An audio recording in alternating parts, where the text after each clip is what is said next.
ሰላም ጤና ይስጥልኝ። ውድና የተከበራችሁ የቻናል ቤተሰቦች ሰላማችሁ ብዝት ይበልልኝ። ለዚህ ቤት ለዚህ ቻናል አዲስ ከሆናችሁ ቻናሉን ሰብስክራይብ እያደረጋችሁ ተቀላቀሉ። ቪዲዮን ሲጀምሩ በላይ ግቡ። ሀሳብ አስተያየታችሁን ኮሜንት ላይ አስቀምጡ።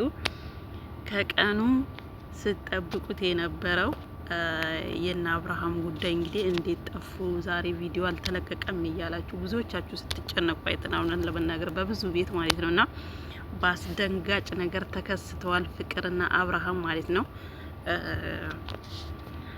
አብርሃምና ፍቅር እንግዲህ ዛሬ በአንድ ሩም ውስጥ ተገኝተዋል ማለት ነው። በስተመጨረሻው ደግሞ ማን እንደመጣ እንግዲህ ያው መገመት አይከብዳችሁም ብዬ አስባለሁኝ። እኔ ምለው የትላንትና ቪዲዮ ይሄ ቲክታክ ላይ የተለቀቀው ቪዲዮ ያለ ምክንያት አይደለም የተለቀቀው። እውነት ለመናገር ገባችሁ አይደለ?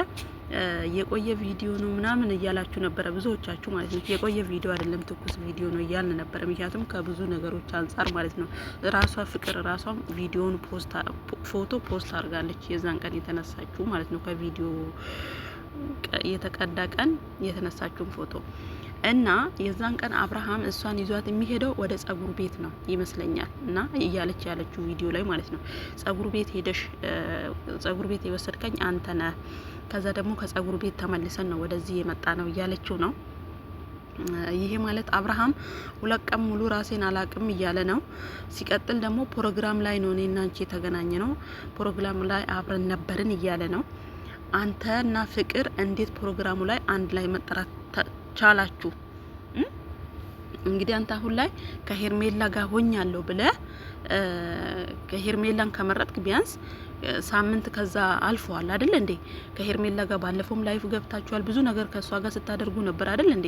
እንዴት ነው ተንሸራተህ ደግሞ ወይ ደግሞ በጀርባ ከሄርሜላ ጀርባ ሄደክ ፍቅርን ልታውራት የቻልከው? ፍቅርን እንዴት ነው ልታገኛት የቻልከው?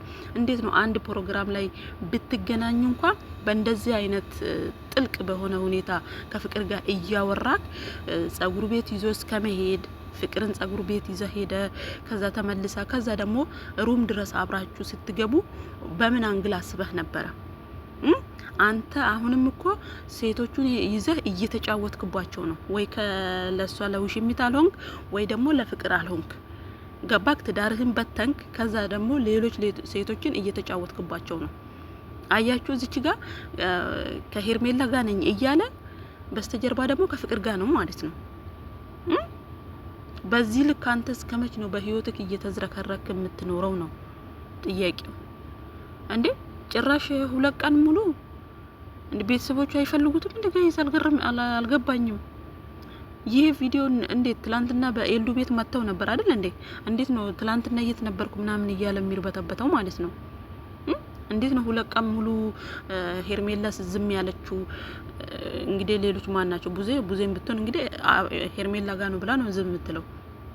ግን እሷ ሄርሜላ ተብዬው ግለሰብ እንዴት ነው ሁለት ቀን ሙሉ ዝም ብላ እሱ ከፍቅር ጋር እንደፈለገ ጊዜውን ሲያጣጥም የቆየው? ጭራሽ ይደናበራል እንዴ? የብሬን እኮ ነው። ግን ማለት ነው አብርሃም በጣም ማስመሰል ትችልበታለህ። በጣም የሆነ እንዴት ነው የዋህ ነው አብርሃም። በቃ ንጹህ ልብ ያለው አብርሃም እንደዚህ ነው እየተባለለት ጭራሽ ልጁ ወደማይሆን አቅጣጫ እየሄደ ነው ማለት ነው። ገባችሁ አይደለ እንዴ? እንዴት ነው አንተ አቋም የማይኖርህ? የወንድ አቋም ለምንድን ነው የማይኖርህ? በቃ መርጠሃታል አይደለ? ሄርሜላን መርጫለሁ ብለህ ከሄድክ እኮ ከሷ ጋር መቀጠል ነው አይደል እንዴ? እንዴት ነው እዛች ጋር ከሷ ጋር ካሜራ ላይ እየተላላስክ ከዚች ደግሞ ከፍቅር ጋር ደግሞ ከካሜራ ጀርባ? አያችሁ? ያ ትላንትና እየተለቀቀው ቪዲዮ የድብቅ ቪዲዮ አይደለም ሲጀመር ማለት ነው። ገባችሁ? ምንም ተደብቆ የተቀረጸ ቪዲዮ የለም። በሱ ቤት ካሜራ የሌለ አብርሃም በነገራችን ላይ በተደጋጋሚ ሩታ ይሄን ነገር ተናግራለች። ከካሜራ ጀርባ ብዙ ነገር አለ ብላለች። ያላየችውን ነገር አታውራም ሩታ ማለት ነው። የምሬን ነው የምላችሁ። ከካሜራ ጀርባ የሄደ ቤት በጣም ብዙ አስቦት። እንግዲህ ሩታ ማለት የልጁ እናት ሚስቱ ነች አይደለ? ትዳሩ ነች አይደለ? ትዳሩ ካልሆነ ሰው ጋር ከካሜራ ጀርባ እንዲህ የማገጠ ሩታን ደግሞ እቤት ድረስ ሄዶ ምን ያህል ምን ማድረግ እንደሚችል ማሰብ አያቅታችሁም? የምሬ እኮ ነው። ለዚህ ነው ደፍራ ካሜራ ፊት ለፊት ለኦዲየንስ ይፋ እናድርግ ስትለው አሻፈረኝ እያለም ቢሚለው ማለት ነው። ገባችሁ? እዚች ጋር አሁን ምንም ማስመሰል ምናምን አያስፈልግም። ወደ ፈቅደ ገብተ ስታጣጥም ያደርክና የዋልክ ሰውና ምንም መደናገጥ ምን ማለት አይጠበቅም። አንተ እስከመች ነው በሆድክ የምትታለለው? እስከመች ነው በሆነ ነገር አጠጥተው ይሁን የሆነ ነገር አብልተው ይሁን እስከመች ነው አንተ እንደዚህ ሴት ስር እየሄድክ ህይወትህን ራሱ ታጣለህ? የምሬ እኮ ነው። ህይወቱን ራሱ ያጣሉ ጋይዝ። ቆፍጠን ያለ ሰው አይደለም አብርሃም ማለት ነው። ራሱን መጠበቅ የማይችል ሰው ነው ከነ ማለት ነው። እንዴት ነው ራሱን የማያውቀው? ፕሮግራም ስትጠራ ደግሞ ፕሮግራም ላይ አብራችሁ ከተካደማችሁ ከፍቅር ጋር መካደም የለብህም። ፍቅረኛ አይነች ብለህ ስታብጠለጥላት የነበረችው ከውሽሚት ጋር ነው መገኘት ያለብህ ፕሮግራሙ ላይ አይደል እንዴ? ፍቅርን አንቺን ማየት አልፈልግም ከዚህ በኋላ ከኔ ህይወት ምናምን ብለህ ጉራ ከረዩ ስትል አልነበረ እንዴ? የአንተ በቃ ካሜራ ላይ ይዘህ የምትመጣው ሄርሜላ ነች። ከካሜራ ጀርባ ደግሞ ሌሎች ሰዎች ላይ ነው መጫወት የምትፈልገው። እንደዛ ነው አላማው ማለት ነው። ይብሬ እኮ ነው። እና ዛሬ እንግዲህ በአደባባይ ጉዱ ወጥቶለታል። በስተመጨረሻው ሄርሜላ መታለች። በራን ኳኩታ ሩም ድረስ ሄርሜላ ስትመጣ አጅሬው ራቁቱን ነው ተርበተበተ ማለት ነው። ምን ይሆን የምትሉት አሁን ደግሞ ማለት ነው አጠጥተውት ነው እንደዚህ አድርገውት ነው አብርሃም የዋህ ነው ልትሉ ነው። እንደዛ ነው የምትሉት በእርግጠኝነት ማለት ነው። ይሄ ምንም የዋህነት አይደለም። ወዶ ፈቅዶ የሚያደርገው ስራ ነው አብርሃም ማለት ነው እንጂ ምንም የዋህነት ምንም የለውም። ይሄ እንዴት ነው አንድ ወንድ ከአንድ ሴት ጋር እያለ ሌላ ሴት ደግሞ ባይኑ የሚቀላውጠው? ፕሮግራም ላይ ሲጀመር ከሷ ጋር መካደምም የለበትም። ምናልባት እንኳን ለብቻ ተጠርተው እዛ ፕሮግራሙ ላይ እንኳን ቢገኙ ከሰላምታ የዘለለ ምንም ሊኖረው አይገባም። እሱ ግን ፕሮግራሙ ላይ ያገኘው ብሎ ሰፈፍ ብሎ ገብቶ ከሷ ጋር ያለ የሆነ ነገር አሳልፎ ቤት ድረስ ሄዶ እሷን ጸጉር ቤት መውሰድ። እስከ ዛሬ ፍቅርን ጸጉር ቤት የሚወስደው አብርሃም ነበር። ጸጉር ቤት ሂጂ ተስተካካይና ነይ ብሎ ከላካት በኋላ ፕሮግራም ላይ ነው የተገናኘውት። ከዛ ጸጉር ቤት ሂጂ ብለኸኝ ጸጉር ቤት ሄጄ ከዛ ተመልሼ እያለች እየነዘነዘች እየተነተነችለት ነው። እና በጣም የምታሳፍር ማፈሪያ ነህ። ግን እስከመች ነው በዚህ ልክ የምትቀጥለው?